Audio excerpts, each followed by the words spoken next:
avant tout une femme de projet, mais je suis designer spécialisée plutôt dans l'espace public. Et je travaille en même temps aussi pour l'initiation et la valorisation de ce qu'on appelle les technologies du sensoriel appliquées à l'écologie pour une association, Valessence, et pour un centre de recherche, nous avons appelé Sensory Design Center.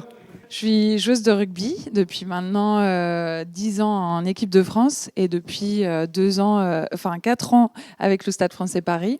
Je travaille à 25% au Stade français Paris en tant que chargée de mission RSE où j'essaye de faire un petit peu changer, bouger les lignes pour justement penser un peu plus à l'environnement dans nos pratiques au quotidien au stade.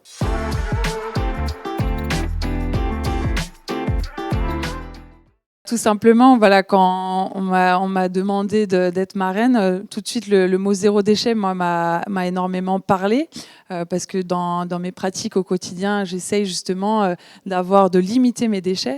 Il y a eu un électrochoc il y a 1 an de ça. J'ai visité une usine de tri de déchets en Bretagne par chez moi. Et je me suis rendu compte qu'on était des gros consommateurs de plastique, de déchets, à peu près 200 tonnes de déchets par jour qui arrivaient à l'usine pour une échelle de 200 000 habitants. J'ai trouvé ça impressionnant et surtout se dire que voilà, aujourd'hui, le meilleur déchet, c'est celui qu'on ne produit pas, celui qu'on n'achète pas, qu'on ne consomme pas. Donc aujourd'hui, j'essaye vraiment dans ma consommation d'être acteur justement et de limiter ces déchets. Donc aujourd'hui, ma viande, je vais la chercher auprès de mon agriculteur du coin, qui soigne ses bêtes, élève ses bêtes de façon bio. Je limite là ma consommation de plastique. Je me déplace avec mes bocaux quand je vais faire mes courses pour justement limiter encore l'utilisation du plastique. Je pense qu'aujourd'hui, on a tous dans nos quotidiens des petits gestes à faire qui peuvent faire la différence. Il faut vraiment que tout le monde s'y mette. Et voilà, j'utilise aussi mon image de sportive engagée pour l'environnement pour essayer de développer justement ces bonnes pratiques autour de moi et notamment ici aussi dans mon travail. J'ai accepté d'être marraine parce que mon quotidien, en tant que designer, c'est soit de reconcevoir des produits ou de concevoir des produits, quelquefois à partir des chutes et déchets plutôt industriels, on ne travaille pas vraiment le bio, et c'est de soutenir, grâce à l'association que j'anime sur la valorisation de l'écologie, des programmes que nous avons mis en place, entre autres un programme qui s'appelle La Belle Équipe, qui travaille sur les ressourceries pour accompagner justement, tu parlais des déchets qui étaient jetés, eh bien, récupérer ces déchets pour en créer des approches design et fabriquer des objets par rapport à ça. Donc, à chaque fois que nous le pouvons, nous, designers, ou dans la valorisation du design, aujourd'hui, nous accompagnons ces éléments, nous accompagnons la qualité à nouveau de la ressource et non pas du déchet pour répondre aux problématiques de mutation, de transformation de notre société et des nouveaux modèles que nous devons appliquer. Nous, designers, nous devons donner l'exemple.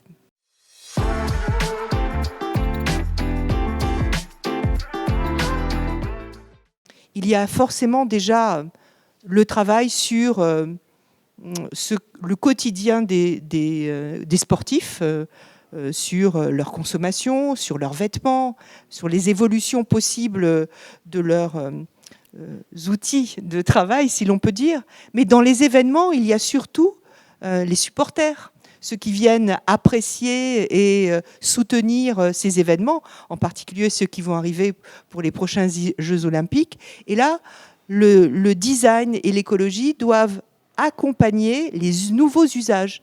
Ne pas jeter, ou si on jette, savoir ce qu'on jette, utiliser des objets qui peuvent être, je dirais, recompostés ou simplement ne pas avoir que des verres en plastique. C'est-à-dire redonner aussi, grâce au design, des nouveaux objets et des nouveaux usages permettant un meilleur traitement de l'environnement, mais dans un cadre où forcément on est face à énormément de gens qui viennent, je dirais, profiter du plaisir de ces événements. Donc les accompagner aussi sur les notions de plaisir. Et il ne faut pas que l'éco-conception, grâce au design, il ne faut pas que l'éco-conception soit juste malheureuse. À titre personnel, aujourd'hui, quand on est sportif, on a besoin de boire à tous les entraînements, toute la journée. L'hydratation, c'est quelque chose de très important pour nous. Et là, on peut pointer déjà du doigt le nombre d'utilisations de bouteilles plastiques qu'on peut utiliser.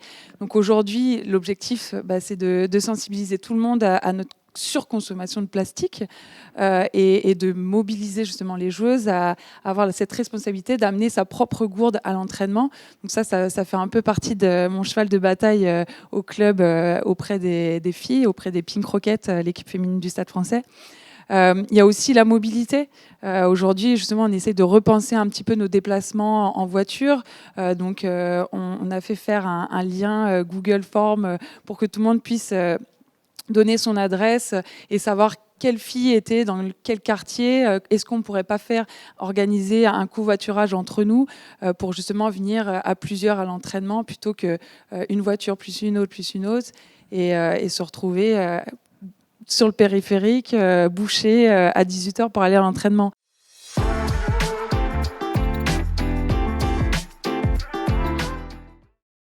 Le premier conseil, c'est surtout de laisser parler leur imagination. C'est une belle matière, l'éco-conception.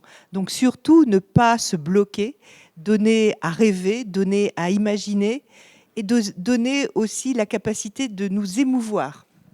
Je dirais très simplement, Victor Hugo l'a dit avant moi, ce qui fait la force de l'homme, c'est plutôt ce qu'il imagine plutôt que ce qu'il pense. Eh bien, je préférerais que nos étudiants et nos étudiantes imaginent le monde de demain en traitant le déchet vraiment comme une ressource. Quand on est étudiant, c'est qu'on aime oser, on aime chercher de nouvelles choses. Je pense aussi aujourd'hui qu'on est une génération comme la mienne et celle qui est un peu en dessous de moi, est très sensibilisée au réchauffement climatique. Aujourd'hui, on a envie d'agir, on a envie d'être acteur de ce changement. Et tout simplement, si ces élèves, ces étudiants, justement, cherchent à candidater pour ce concours, c'est qu'ils ont un petit peu la fibre engagement pour l'environnement et qu'ils ont envie d'agir.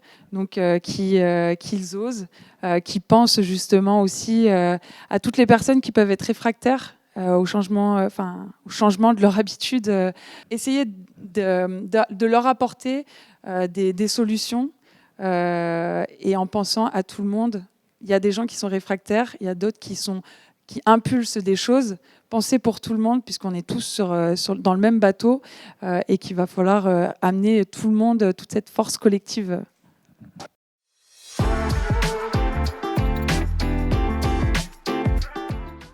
Des choses qui nous interpellent, qui nous étonnent et qui proposent, je dirais, au quotidien des gens, des nouvelles façons de vivre. Vraiment que ça soit extrêmement positif dans la manière de présenter les choses sur les objets qu'ils vont concevoir à partir de cette démarche d'éco-conception et qu'elle nous amène à prendre soin des gens dans leur environnement. Parce qu'avant de parler d'un environnement extrêmement important dans lequel nous vivons, la nature, les océans, la campagne, en fin de compte, il faut quand même penser à l'homme à l'intérieur de cet environnement et se prendre soin entre les deux. Donc, que ces objets prennent soin de nous et de la nature dans laquelle ils sont.